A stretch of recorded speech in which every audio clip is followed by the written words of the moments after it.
지난주에 참 많은 비가 내렸습니다. 그리고 뉴스 보신 것처럼 어제 충청도와 경상도, 전라도 지역에 엄청난 비가 쏟아져서 많은 인명 피해가 발생을 했는데요.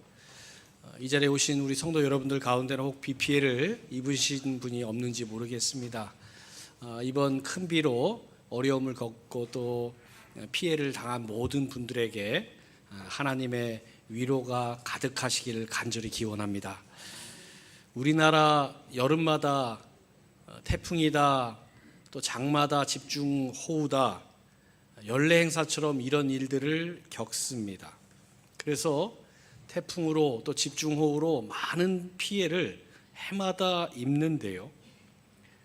그렇지만 이 장마철에 태풍이나 집중호우로 많은 피해를 우리가 당하고 있지만 이것 때문에 이 세상은 정말 다 끝난 것 같다, 그런 절망감이나 공포심을 느끼지는 않습니다. 다른 재해와 달리 폭우가 쏟아지고 태풍이 불어오는 이런 엄청난 재난 앞에서도 왜 그런 생각을 하지 않을까? 그 이유는 이걸 우연한 일이라고 보지 않기 때문입니다. 그렇다면 우연한 일이 아니라면 계획된 일이라는 것인데, 여러분, 장마와 집중호우 그리고 태풍이 계획된 일입니까? 전문가들은 그렇다고 말합니다. 해마다 태풍과 장마철 집중호우로 인해서 많은 피해가 발생하지만 1년 전체를 놓고 보면 태풍과 장마철의 이 집중호우는 꼭 필요하다는 것입니다. 태풍이 적도에서 발생해가지고 위로 계속 올라오지 않습니까? 그런데 이 태풍은 위로 올라오면서 더운 곳은 식혀주고 또 추운 곳은 덮여주는 그런 역할을 하는데, 이걸 전문가들은 열수지 균형이다, 그런 역할을 이 태풍이 한다, 그렇게 해석을 하더라고요. 이건 현대 과학기술로도 해결할 수 없는 문제를 태풍이 해결해 준다는 겁니다. 또 일시에 큰 비를 내려서 가뭄을 해소하고 그 비와 바람을 통해서 대기를 깨끗하게 정화시키는 그런 기능을 하고, 또 태풍이 한번 불면 바닷물이 수십 미터씩 파도가 일어나면서 바닷물이 뒤집어지지 않습니까? 그걸 통해서 바닷속에 산소를 공급하고 깨끗한 물로 정화시키기 때문에 바닷물이 건강하게 물고기들이 살 수 있고 생명이 있는 그런 물로 유지될 수가 있다는 겁니다. 특별히 쌀농사를 짓는 동아시아 지역에서는 이맘때쯤에 큰 비가 내려줘야 이때쯤 많은 물을 필요로 하는 벼농사가 차질 없이 진행이 되고, 그래야 가을에 우리가 원하는 곡식을 수확할 수 있다는 거예요. 만약에 장마철에 비가 안 오면, 이만큼 비가 안 오면 가을 거지에 큰 차질을 빚는다는 것이죠. 설교 서두에 태풍과 집중호우 같은 날씨 이야기를 특별히 어제 그제 많은 비가 내려서 피해가 일어났는데, 이런 날씨 이야기를 말씀드리는 데는 이유가 있습니다. 오늘 설교 제목을 설명하기 위해서입니다. 오늘 설교 제목을 여러분 한번 따라해 보시기 바랍니다. 우연은 없습니다. 한 번 더 따라해 보십시오. 우연은 없습니다. 그렇습니다. 세상에 우연은 없습니다. 왜 그렇습니까? 이 세상은 하나님이 창조하셨고 창조주이신 하나님의 섭리와 계획 가운데 모든 것이 놓여 있기 때문입니다. 그래서 앞서 말씀드린 우리가 안 왔으면 싶은 태풍이나 집중호우도 하나님의 섭리와 계획 가운데 있는 것입니다. 그래서 우리가 기도할 때 좋은 날씨를 달라고 기도하는 것 마땅히 구해야 할 기도이지만, 더 중요한 기도는 어떤 날씨도 감당할 수 있게 해달라고, 그 속에서 하나님의 뜻을 찾게 해달라고 기도할 수 있어야 합니다. 그렇지 않으면 태풍이나 집중호우나 장마 같은 하나님의 섭리와 계획 앞에서도 우연이 있다고 생각하고 요행수를 바라게 되기 때문입니다. 오늘 본문에 나오는 블레셋 사람들이 그랬습니다. 오늘 본문은 지난 주일 살펴본 말씀과 연결되는 말씀입니다. 지난 주일에 사무엘상 5장의 말씀을 우리가 살펴보았는데요. 블레셋이 이스라엘과 전쟁을 벌이고 승리한 다음에 언약궤를 빼앗았습니다. 그리고 그 빼앗은 언약궤를 자신들이 믿는 다곤 신상 옆에 두었습니다. 그 의미는 우리의 신이 이스라엘의 신을 이겼다. 이스라엘의 신이 우리의 포로가 되었다.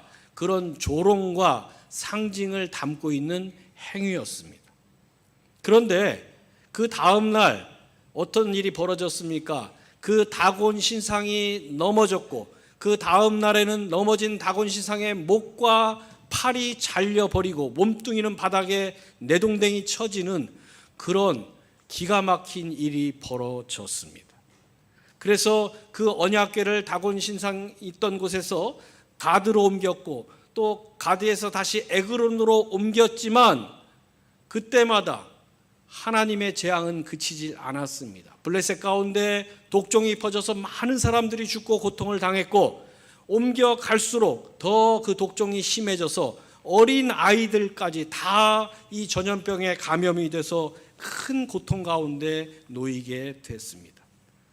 그러자 블레셋이 이제 이 모든 일이 결국 저 언약궤 때문에 일어났구나, 그걸 인정하지 않을 수가 없었습니다. 그래서 이 언약궤를 돌려주기로 결정을 합니다.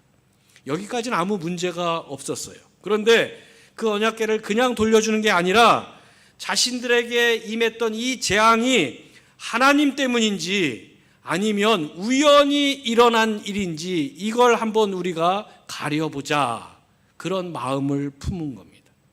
그래서 이걸 테스트해보기 위해서 암소 2마리를 택해서 언약궤를 실은 이 수레를 끌고 가도록 했는데요.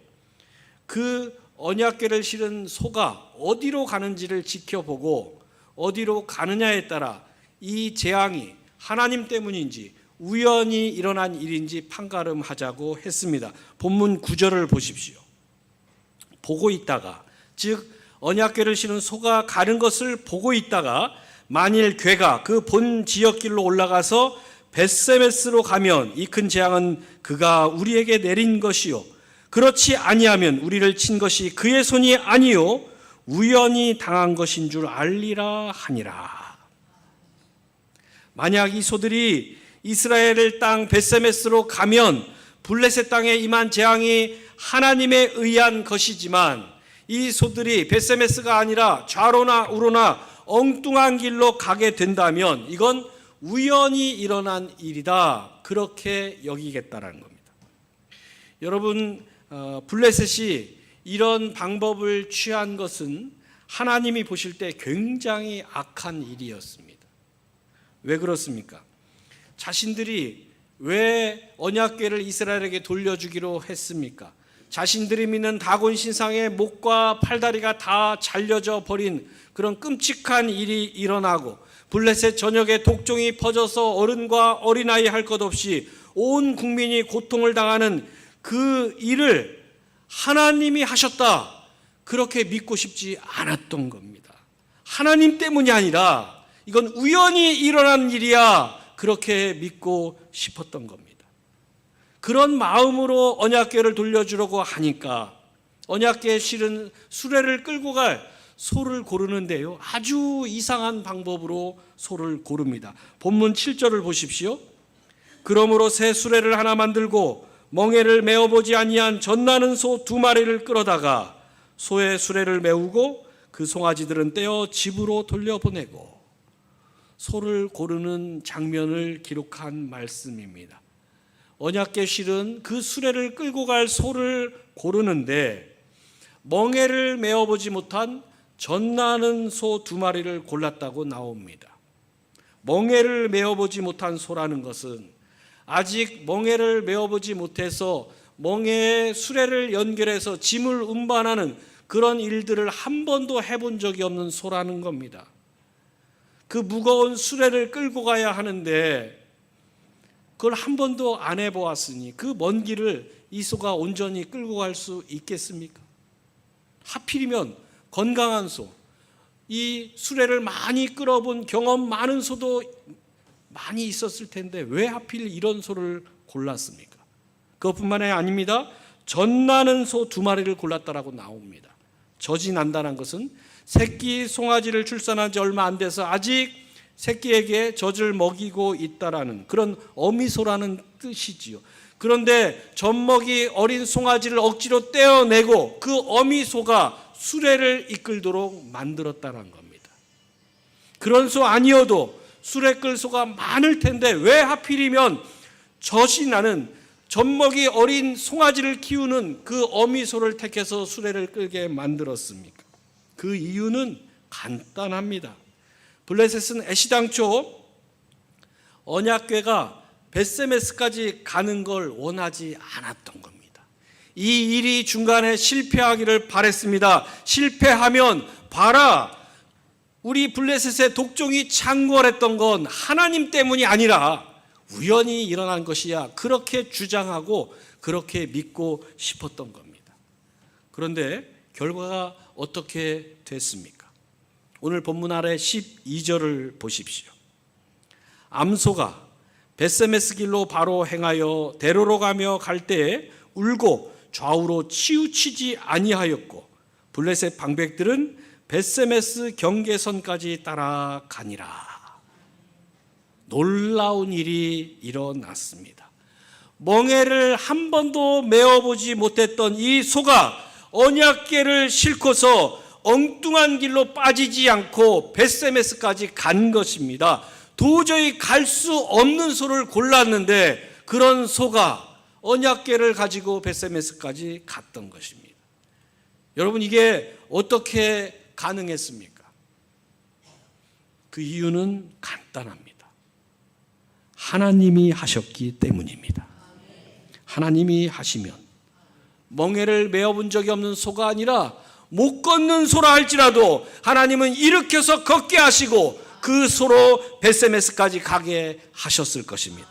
그렇습니다. 하나님은 하나님의 계획을 이루시기 위해서 홍해가 가로막고 있으면 그 바다를 가르시는 분이시고 여리고성이 가로막고 있으면 그 성을 무너뜨리시는 분이십니다. 하나님은 필요하시면 마른 막대기에서도 꽃이 피게 하시고 마른 뼈에서도 살이 돋게 하시는 분이십니다.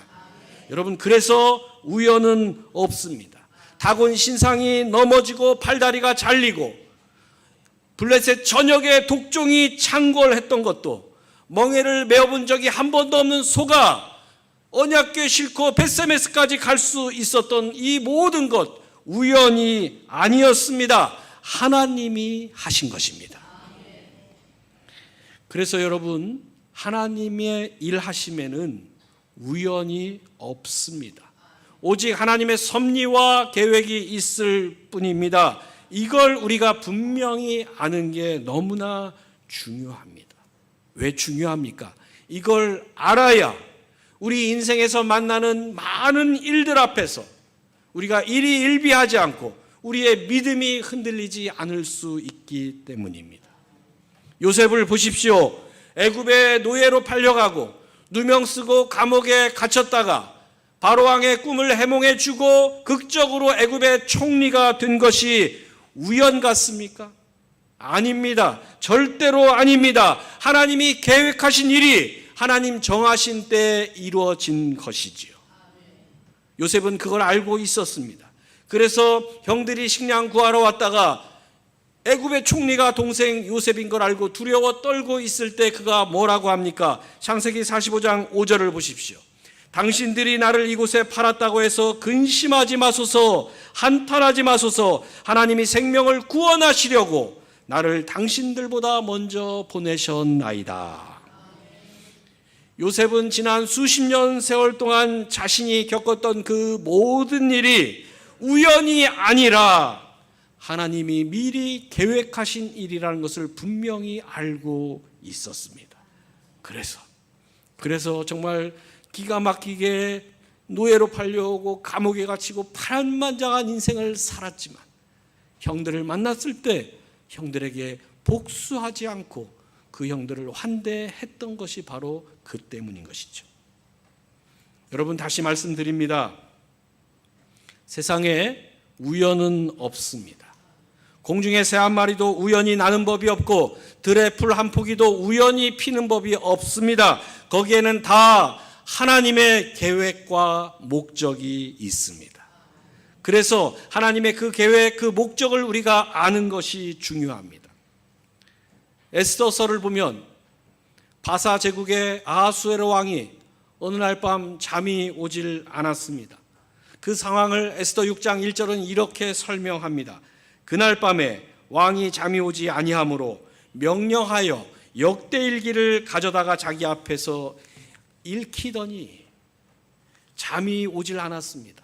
그래서 이 아하수에로 왕이 자기가 한 일을 기록한 역대일기, 즉 궁중일기를 신하에게 가져오게 한 다음에 그걸 자기 앞에서 소리내어 읽게 시켰습니다. 여러분, 누구나 살다 보면 잠이 안 올 때가 있지요. 그런데 왜 하필 그때 이 아하수에로 왕이 잠을 이루지 못했을까요? 애써서 어디를 봐도 그가 불면증에 시달렸다 그런 기록은 없습니다. 1년 365일 많고 많은 날 가운데 왜 하필 그날 밤 잠이 오지 않았을까? 또 잠 안 오면 우리가 잠 자기 위해서 할 수 있는 다른 일들 많았을 텐데 왜 하필 신하에게 궁중일기를 읽도록 시켰을까? 이게 과연 우연이었을까? 그런 질문을 던져봅니다. 그날 밤이 아니었더라면, 그때가 아니었더라면 아하수에로 왕의 신하였던 하만은 모르드게를 역적으로 몰아서 죽인 다음 그걸 빌미로 해서 이스라엘 백성들을 전멸시키려는 치밀한 민족 말살 계획을 세우고 그걸 실행하려고 했습니다. 만약 하루 이틀 더 늦어졌더라면 그 계획은 실제로 집행이 됐을 것이고 이스라엘 민족은 엄청난 비극과 학살에 직면하게 됐을 겁니다. 그런데 그날 밤 아하수에로 왕 잠을 이루지 못했고 궁중일기를 읽도록 시켰고 그걸 통해서 그가 잊고 있던 것을 다시 기억하게 합니다. 그게 무슨 일이냐? 왕을 죽이려는 음모가 일어났을 때 그 음모를 막고 왕을 구해주었던 모르드게라는 인물이 있었다는 것을 그가 잊고 있었는데 그 일기를 읽게 함으로써 다시 기억나게 했습니다. 그때 이 모르드게가 큰 공을 세웠지만 이 왕이 제대로 상을 내리지 못했던 일을 그가 기억하고 그래서 모르드게를 불러오게 한 다음에 큰 상을 내리게 되지요. 그 과정에서 하만의 음모가 만천하에 드러나게 되었고 이스라엘은 집단 학살의 위기에서 벗어날 수 있었던 것입니다. 여러분, 그날 밤 아하수에로 왕이 잠이 오지 않았고 그래서 궁중일기를 읽은 것이 과연 우연이었습니까? 요셉이 노예로 팔려가고 누명 쓰고 감옥에 갇히고 바로왕의 꿈을 해몽해 주어서 극적으로 애굽의 총리가 된 것이 과연 우연이었습니까? 1967년 6월 이스라엘은 이집트, 요르단, 시리아와 함께 제3차 중동 전쟁을 벌였습니다. 병력의 숫자나 전투기의 숫자나 전차의 숫자 같은 군사력으로 도저히 아랍 연합군과 이스라엘은 상대가 되질 않았습니다. 실제로 전쟁이 벌어졌을 때 이스라엘 국민들은 우리가 패배하면 저 아랍이 우리에게 처절한 복수를 할 것이고 그로 말미암아 엄청난 학살이 벌어질 것이다. 그렇게 예상을 하고 도시에 있는 공원들의 땅을 파헤치고 그곳에 대량 학살에 대비한 무덤자리를 미리 만들 정도로 많은 사람들이 두려워하는 그런 전쟁이었습니다. 그런데 도저히 상대가 안 될 것 같던 이스라엘이 그 전쟁에서 단 6일 만에 이스라엘 군인이나 국민들 거의 희생시키지 않고 이스라엘의 압도적인 일방적인 승리를 거두게 됩니다. 여러분, 일부가 국지적인 어떤 도발을 일으킨 것이 아니라 수백 대의 전투기와 수천 대의 전차와 수십만의 군대가 여러 나라와 함께 벌인 전쟁이 어떻게 단 6일 만에, 그것도 이스라엘의 압도적인 승리로 끝날 수 있습니까? 이건 어떤 정치 전문가도 어떤 군사 전문가도 설명해낼 수 없고 해석할 수 없는 그런 기이한 일이었습니다. 그래서 이스라엘도 놀라고 아랍 여러 나라들도 놀라고 전 세계가 놀랐습니다. 전쟁이 끝난 후에 전쟁을 총지휘했던 이스라엘군의 총사령관이자 국방장관이었던 모세 다얀 장군이 전쟁 승리를 기념하기 위해 예루살렘에 있는 통곡의 벽 앞에 왔습니다. 관례에 따라 그 통곡의 벽 앞에서 승리하게 하신 하나님 앞에 기도를 올렸습니다. 원래 이스라엘의 전통은 통곡의 벽 앞에서 기도할 때 자신이 적어온 기도 제목이나 신앙 고백을 메모지에 기록해 와서 그것을 읽고 그 통곡의 벽돌 사이에 끼워 넣는 그런 관례 또는 전통이 있었습니다. 그 전통을 따라서 모세 다얀 장군도 그곳에 자신이 가져온 메모지를 꽂아 놓고 기도를 마친 다음 돌아갔습니다. 그런데 이 모세 다얀 장군은 이스라엘의 지도자들 가운데도 가장 신앙심이 없는 그런 지도자로 유명했습니다. 그런 지도자가 신앙심이 없기로 유명하고 그것 때문에 많은 비난과 공격을 받았던 이 모세 다얀이 거기 와서 뭐라고 기도했을까? 많은 사람들이 궁금해했습니다. 그래서 취재를 나온 한 기자가 이 모세 다얀 장군이 꽂아놓은 메모지를 빼서 펼쳐 보았습니다. 그랬더니 거기에는 딱 한 줄, 시편 118편 23절의 말씀이 적혀 있었습니다. 그 말씀은 이렇습니다. 이는 여호와께서 행하신 것이요 우리 눈에 기이한 바로다. 이는 여호와께서 행하신 것이요 우리 눈에 기이한 바로다. 신앙심이 없는 걸로 유명했던 모세 다얀 장군이 볼 때에도 이 전쟁은 어떤 걸로도 설명이 안 되는 전쟁이었습니다. 그래서 그도, 신앙심이 없다는 그도 이건 하나님께서 하신 일이니 우리가 놀라워할 뿐입니다. 시편의 말씀으로 이 결과를 인정하고 고백하지 않을 수 없었던 것입니다. 사랑하는 성도 여러분, 오늘 벳세메스로 간 멍에를 매본 적 없는 암소 2마리를 통해 다시 한번 분명히 기억하시기 바랍니다. 세상에 우연은 없습니다. 하나님의 섭리와 계획이 있을 뿐입니다. 그래서 여러분에게 일이 잘 되셨습니까? 운이 좋아서 어쩌다 보니 우연히 잘 됐다라고 생각하지 마십시오. 반대로 일이 잘 안 되셨습니까? 운이 나빠서 능력이 부족해서 그렇다라고 생각하지 마십시오. 하나님이 하시고자 하는 일이라면 하나님은 반드시 그 일을 이루십니다. 그래서 하나님의 허락 없이는 공중에 새 한 마리도 결코 떨어지는 법이 없고 들의 풀 한 포기도 결코 시드는 법이 없습니다. 우리에게는 우연처럼 보일지 몰라도 하나님께 우연은 없습니다. 그래서 잠언 기자는 잠언 16장 9절에서 이렇게 고백합니다. 사람이 마음으로 자기의 길을 계획할지라도 그의 걸음을 인도하시는 이는 여호와시니라. 여러분이 어떤 일을 하실 때 정말로 중요한 것은 내가 그 일 할 수 있는 능력이 있느냐 없느냐, 그게 중요한 게 아닙니다. 지금 내가 하려는 일, 내가 하고 싶은 일이 하나님이 원하시는 일인지 묻고 또 묻는 것입니다. 왜 또 묻고 또 물어야 합니까? 그 일이 하나님이 원하시는 일이라면 하나님은 반드시 그 일을 이루실 것이기 때문입니다. 반대로 하나님이 원하시지 않는 일이라면 아무리 준비하고 아무리 노력하고 수고해도 하나님은 그 일을 행하지 않으십니다. 하나님은 필요하시면 홍해바다처럼 바다를 갈라서도 일을 행하시는 분이시고 아얄론 골짜기에 떠있던 태양을 멈추면서까지 일을 행하시는 분이 하나님이시기 때문입니다. 그래서 여러분, 지금 여러분이 해결해야 할 일이 있으십니까? 짊어져야 할 짐이 있으십니까? 이때 우리에게 필요한 게 무엇입니까? 내가 가진 능력 보지 마시고 내가 처해 있는 환경 보지 마시기 바랍니다. 우리가 바라보아야 할 건 도저히 갈 수 없는 벳세메스까지 소 2마리가 가도록 인도해 주신 하나님입니다.